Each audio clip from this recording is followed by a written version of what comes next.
Good afternoon. This is South Carolina Governor Henry McMaster wishing you happiness on a random Sunday.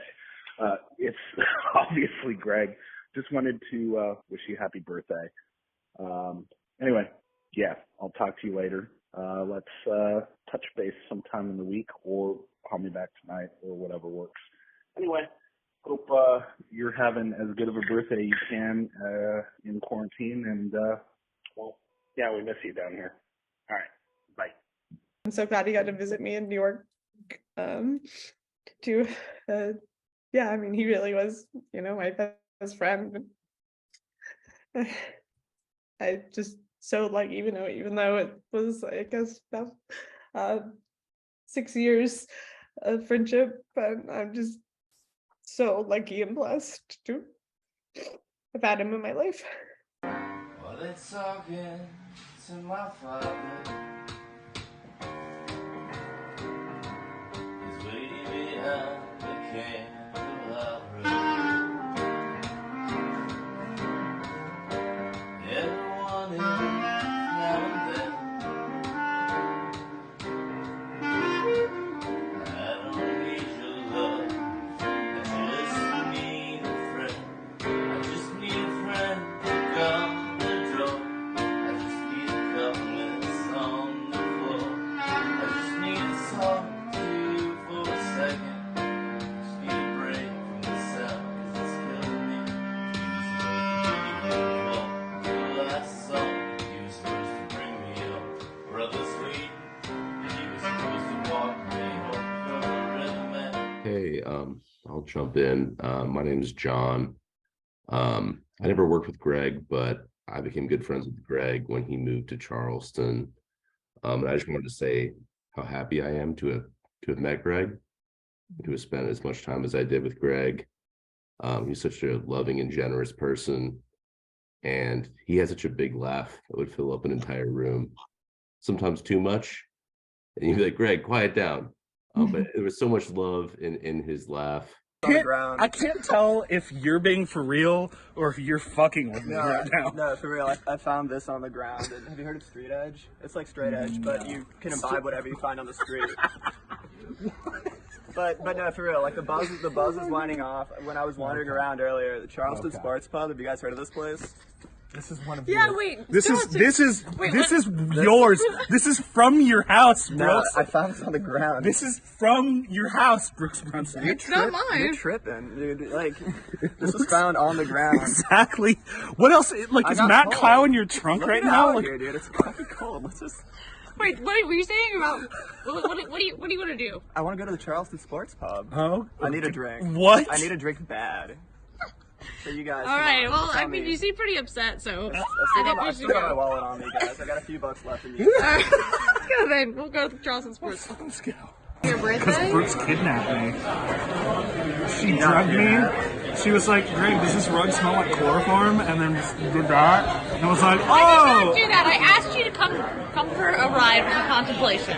I think we both have really fond memories of his 30th birthday party, where I think we were both sort of still new in Charleston and we weren't super, we didn't know a lot of people yet, but we got invited to the Greg's birthday party. And there's a lot of stories, but I think, the story that we both really remember is we walked through the door. It was a surprise birthday party for Greg. And we walked through the door and, Greg was obviously surprised by the party, and then someone immediately put like 10 pounds of ground beef in his hands and he started making everybody burgers, like every single person at this party. And I didn't know Greg super well and I was so confused. I was like, what is going on? And somebody was just like, no, this is exactly what he wants to do. So then I see your face. Oh wait, that's someone else. Or we're trying to play it coy, trying to make it disappear. But you're just like the Battle of Troy, there's nothing settled here. Ooh, my room, there's a king-size space, bigger than what it used to be. If you want, you can rent the place, call me an amenity. Ooh, even if it's in my dreams. No, do not. For us, like knowing Greg, he was the epicenter of this group of really young and talented reporters and was just the lifeblood of it. I mean, you know, his house was your house. If he prepared a meal, it was just as much yours. I mean, he shared everything, whether it was from a rice cooker to the most expensive bottle of wine at Monarch. And he was just very, very deeply loved. Well, like, you know, baseline, I'm pretty drunk still. And like everyone that I love and care about is here. That can be here. We love you. You know, I mean, you know, my parents can't be here. That's fine. My sisters aren't here. That's okay. But like everyone else that I love and care about is here.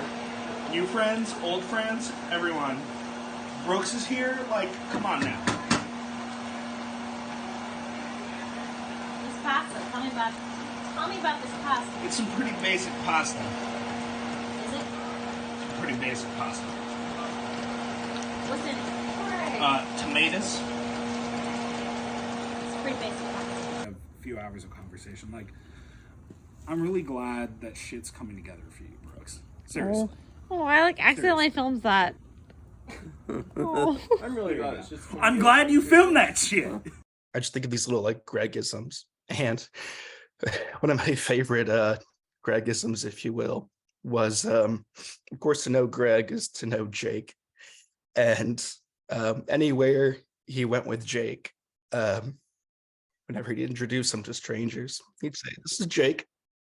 He's a dog," as if, I don't know, there wasn't this big ass pit mix standing in front of you.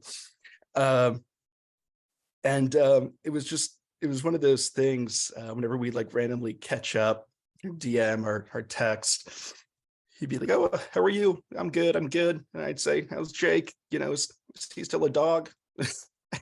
Greg would be like, "Yep, Jake's, hang on, let me check. He's still a dog." I just find this so fulfilling to hear. I find it not only fulfilling, but I think it will stay with me.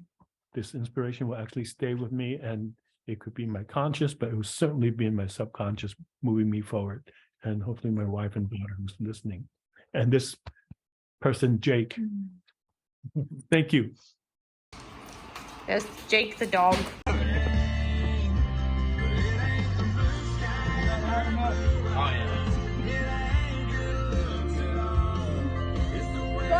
Gordon, back. Gordo, male. Yes. We're doing a video.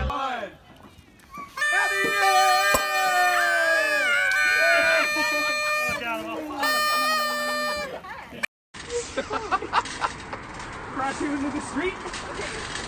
Like, why would the shoe? Stolen from Food Lion. Oh, from Food Lion. Hey, Greg. Wow. One thing that will always live in my mind is how good of a person Greg was. It hit me that Greg didn't go above and beyond. This was just Greg. This was Greg's way. And he really set a standard for what it means to be a true friend and a human being. De tus manos color de furioso granero, tengo hambre de la pálida piedra de tus uñas. Quiero comer tu pelo como una. Hello, Thad. This is George. This is Paul. This is Ringo. And this is the other guy. Just wanted to say hi. Goodbye.